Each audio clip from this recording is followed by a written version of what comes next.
جناب خدیجه سلام الله علیها حقیقتا مظلومه، به خاطر اینکه ایشون شرف همسری پیغمبر در مورد ایشون دارای یک ارزش مضاعف.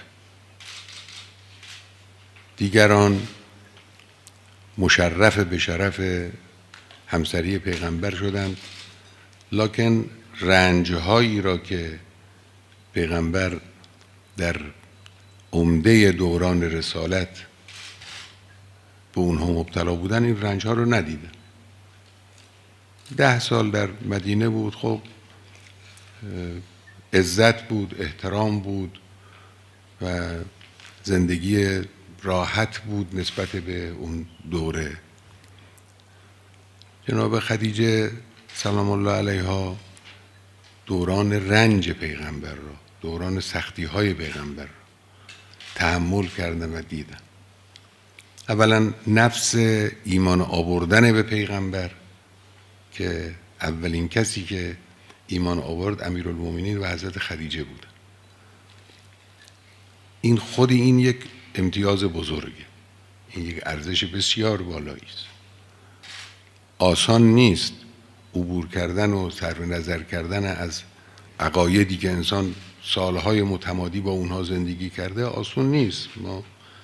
برای ما پیش نیامده یه چنین چیزی تا بفهمیم چقدر مشکل و مهمه. ایشون اولا با اون فطرت پاک فهمید صدق قضیه رو، حقانیت قضیه رو بلافاصله فهمید. تا پیغمبر رو دید، با اون حال که از حرا برگشته بود و با اون حالت معروف و مذکور در کتابها، فهمید که این یک حادثه مهم اتفاق افتاده و قلب مبارکش مجذوب شد و ایمان آورد. بعد پای این ایمان ایستاد. یعنی حالا شما ثروت رو میفرمایید، این یک کلمه به زبان آسانه. دادن پول کاریست که خب کسانی که پول دارن میتونن بالاخره پولی هم مصرف کنن، خرج کنن. اما این که انسان از همه زندگی راحت خارج بشه، یعنی همه پولشو مصرف کنه، همه ثروتشو صرف کنه، این یه چیزی نیستش که کاری 1 ذره 2 ذره نیست. این جزء درباره امام حسن مجتبی سلام الله علیه مثلا میگن که ایشون چند بار از مال خودشون خارج شدن یا چند بار از نصف مالشون خارج شدن. این جزء بزرگترین امتیازات این بزرگوار، این امتیاز رو داره. از همه اموال خودش خارج شد و همه رو صرف کرد در راه ترویج اسلام و تقویت پیغمبر.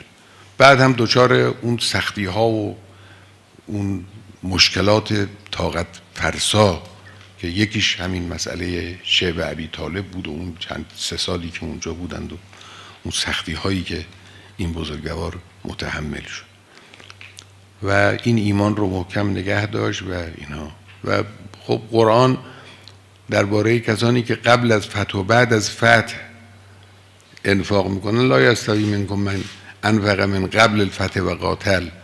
این قبل الفتح یعنی فتح مکه، این قبل از فتح مدینه است، یعنی قبل از اونی که مدینه‌ای در اختیار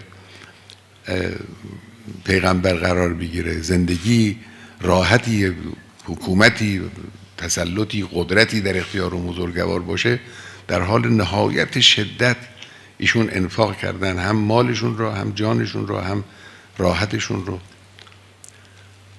خب اینها واقعا فضائل مهمی است، اینا مغفولون عن مونده. حضرت مظلوم است، این بزرگوار واقعا مظلوم است. تعبیر کردن جناب آقای اعرافی، گفتن غریب، واقعا همینجوره، ایشون غریب است جناب خدیجه سلام الله علیها. و حالا شما میگید مادر 11 امام، در واقع مادر 12 امام، چون مادر امیرالمومنین هم ایشون هست. ایشون امیرالمومنین رو در آغوش خودش، در دامان خودش، در زندگی خودش پرورش داده تا چند سالگی.